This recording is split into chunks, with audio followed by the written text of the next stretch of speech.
ಶಿರಸಿಯ ಶ್ರೀರಾಮ ಕಾಲೋನಿಯಲ್ಲಿ ಮೂಕ ಪ್ರಾಣಿಯ ಮೇಲೆ ಹಲ್ಲೆ ಮಾಡಿದ ವ್ಯಕ್ತಿಯಿಂದ ಕ್ಷಮೆಯಾಚನೆ, ಪ್ರಕರಣ ಸುಖಾಂತ್ಯ. ಶಿರಸಿ ನಗರದ ಶ್ರೀರಾಮ ಕಾಲೋನಿಯಲ್ಲಿ ನಾಯಿಯೊಂದರ ಮೇಲೆ ರಾಡ್ನಿಂದ ಹಲ್ಲೆ ನಡೆಸಿ ಗಂಭೀರ ಗಾಯಗೊಳಿಸಿದ ಪ್ರಕರಣ ಪೊಲೀಸ್ ಮೆಟ್ಟಿಲೇರಿದ್ದು ಸುಖಾಂತ್ಯ ಕಂಡಿದೆ. ಈ ಬಗ್ಗೆ ಇಂದು ಶುಕ್ರವಾರ ಮಧ್ಯಾಹ್ನ 1 ಗಂಟೆ ಸುಮಾರಿಗೆ ಮಾಧ್ಯಮಕ್ಕೆ ಮಾಹಿತಿ ಲಭ್ಯವಾಗಿದೆ. ಹಲ್ಲೆ ಮಾಡಿದ ವ್ಯಕ್ತಿಯು ಹಲ್ಲೆಗೊಳಗಾದ ನಾಯಿಗೆ ನಮಸ್ಕರಿಸಿ ಕ್ಷಮೆಯನ್ನು ಕೇಳಿದ್ದಾರೆ ಹಾಗೂ ಇನ್ನು ಮುಂದೆ ಮೂಕ ಪ್ರಾಣಿಗಳ ಮೇಲೆ ಹಲ್ಲೆ ಮಾಡುವುದಿಲ್ಲ ಎಂದು ಪ್ರತಿಜ್ಞೆ ಮಾಡಿದ್ದಾರೆ. ಈ ಸಂದರ್ಭದಲ್ಲಿ ಅಮೇಜಿಂಗ್ ಪೆಟ್ ಪ್ಲಾನೆಟ್ ಪ್ರಾಣಿ ಪಕ್ಷಿಗಳ ರಕ್ಷಣಾ ಮತ್ತು ಪುನರ್ವಸತಿ ಕೇಂದ್ರದ ಮುಖ್ಯಸ್ಥೆ ಪೂಜಾ, ನಾಯಿಗೆ ಚಿಕಿತ್ಸೆ ನೀಡುತ್ತಿರುವ ಪ್ರಾಣಿ ಪಕ್ಷಿ ತಜ್ಞರಾದ ರಾಜೇಂದ್ರ ಶಿರ್ಸಿಕರ್ ಅವರು ಉಪಸ್ಥಿತರಿದ್ದರು. ಈ ಘಟನೆ ಮೂಕ ಪ್ರಾಣಿಗಳ ಮೇಲೆ ಹಲ್ಲೆ ನಡೆಸುವ ಜನರಿಗೆ ಎಚ್ಚರಿಕೆಯ ಪಾಠವಾಗಿದೆ. ನಮಸ್ಕಾರ ಸ್ನೇಹಿತರೆ, ನಮ್ಮಿಂದ ಮೂಕ ಪ್ರಾಣಿಗೆ ಮುಂತುತ್ತು ಅನ್ನ ಹಾಕ್ಲಿಕ್ಕಾದ್ರೂ ಯಾವತ್ತು ಅದ್ರ ಮೇಲೆ ಹಲ್ಲೆ ಮಾಡುವಂತ ಕೆಲಸ ಎಲ್ಲ ಮಾಡಬೇಡಿ. ಶ್ರೀಯುತರದ್ದು ಹೇಳಲಿಕ್ಕೂ ಬೇಜಾರಾಗ್ತದೆ. ಇದು ಬಹಳ ದಿನದಿಂದ ಇವರು ಮೂಕ ಪ್ರಾಣಿ ಮೇಲೆ ಅಲ್ಲಿ ದನ ಆಗ್ಲಿ ಅದು ಅದ್ರ ಮೇಲೆ ಹಲ್ಲೆ ಮಾಡ್ತಾನೆ ಇದ್ರು. ಎಷ್ಟೋ ಸಲ ಹಿಂಗೆ ಕ್ಷಮೆ.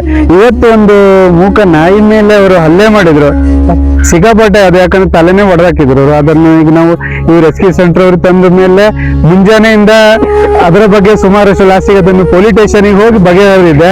ದಯವಿಟ್ಟು ಯಾರೇ ಸಮಾಜದ ಎಲ್ಲ ಮನುಕುಲ ಎಲ್ಲರ ಹತ್ರ ಒಂದು ಮನವಿ ಏನೆಂದರೆ, ಮೂಕ ಪ್ರಾಣಿಗೆ ದಯ ತೋರಿಸಿ ಯಾವತ್ತೂ ಈ ತರ ಚಿತ್ರಹಿಂಸೆ ಕೊಡಬೇಡಿ. ಯಾಕೆ ಅದಕ್ಕೂ ನಮ್ಮ ಹಾಗೆ ಬದುಕು ಒಂದು ಹಕ್ಕಿ ಇರುತ್ತೆ, ಅದನ್ನ ಯಾವತ್ತು ಕಸಿಯೋದು ಬೇಡ ಅಂತ ಹೇಳ್ತಾ ಇವತ್ತು ಆದಂತ ಈ ಸಮಸ್ಯೆಗೆ ಈಗ ಸುಖಾಂತ್ಯ ಕಂಡಿದೆ. ಅದಕ್ಕೆ ಇವರು ಅದರ ಒಂದು ನಾಯದ ಶ್ವಾನದ ಹತ್ರ ಕ್ಷಮೆ ಕೇಳುವ ಮುಖಾಂತರ ಈ ಒಂದು ಸಮಸ್ಯೆ ಅಂತ್ಯ ಕಂಡಿದೆ.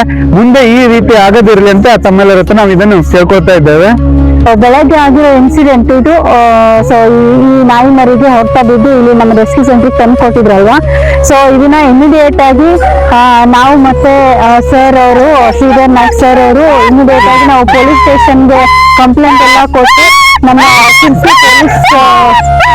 ನಮ್ಮ ಶಿರ್ಸಿ ಪೊಲೀಸ್ ಸರ್ಸ್ಗಳು ಕೂಡ ತುಂಬಾನೇ ನಮ್ಗೆ ಹೆಲ್ಪ್ ಮಾಡಿದ್ದಾರೆ. ಅಂದ್ರೆ ಇಮಿಡಿಯೇಟ್ ಆಗಿ ಆಕ್ಷನ್ ತಗೊಂಡು ಯಾರು ಇದ್ರು ಈ ತರ ಮಾಡಿದವರು ಅವ್ರನ್ನ ಕರೆಸಿ ಇಮಿಡಿಯೇಟ್ ಆಗಿ ಆಕ್ಷನ್ ತಗೊಂಡಿದ್ದಾರೆ. ಸೊ ನಮ್ಮ ಶಿರ್ಸಿ ಪೊಲೀಸ್ ಇಲಾಖೆಯು ಕೂಡ ನಾವು ತುಂಬಾನೇ ಥ್ಯಾಂಕ್ ಯು ಹೇಳೋದಕ್ಕೆ ಇಷ್ಟಪಡ್ತೀವಿ. ಹಾಗೇನೆ ನಮ್ದು ಏನಿತ್ತು ಅಂತಂದ್ರೆ, ಅವರಿಗೂ ಒಂದು ಮಾಡಿರೋರಿಗೂ ಒಂದ್ ಸ್ವಲ್ಪ ಏಜ್ ಆಗಿದೆ, ಹಾಗಾಗಿ ಅವ್ರ ಏಜ್ ರಿಸ್ಪೆಕ್ಟ್ ಕೊಟ್ಟು ನಾವು ಲಾಸ್ಟ್ ತೀರ್ಮಾನಕ್ಕೆ ಬಂದಿರೋದು. ಅದು ಏನು ನಮ್ಮ ನಾಯಿ ಮರಿಗೆ ಅವರು ಪ್ರಾಬ್ಲಮ್ ಮಾಡಿದ್ರು. ಸೊ ಅದೇ ನಾಯಿ ಮರಿಗೆ ಕಾಲಿಗೆ ಬಿದ್ದು ಸಾರಿ ಕೇಳಬೇಕು, ಕ್ಷಮಾಪಣೆ ಕೇಳಬೇಕು ಅನ್ನೋದನ್ನ ಲಾಸ್ಟ್ ತೀರ್ಮಾನನ ನಾವು ಮಾಡಿರೋದು. ಸೊ ಅದಕ್ಕೋಸ್ಕರ ಅವರು ಇವಾಗ ನಮ್ಮ ರೆಸ್ಕ್ಯೂ ಸೆಂಟ್ರಿಗೆ ಬಂದಿದ್ದಾರೆ.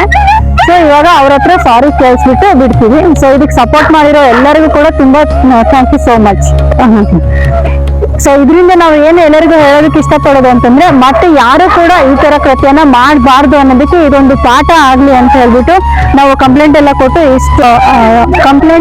ಇದನ್ನ ಇಷ್ಟು ದೂರಕ್ಕೆ ತಗೊಂಡ್ ಬಂದಿರೋದು. ಸೊ ಪ್ಲೀಸ್ ದಯವಿಟ್ಟು ಯಾರು ಕೂಡ ಈ ತರ ಪ್ರಾಣಿಗಳಿಗೆ ಹಿಂಸೆ ಕೊಡೋದನ್ನ ನಿಲ್ಸಿ ಮಾಡಬೇಡಿ.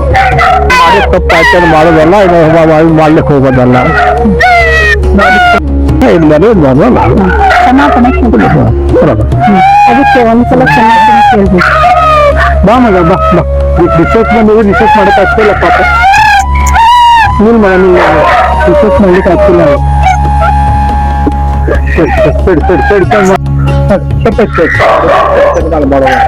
ಮುಂದೆ ಅಂತ ಮಾಡಕ್ಕೆ ಹೋಗ್ಬೇಡಿ.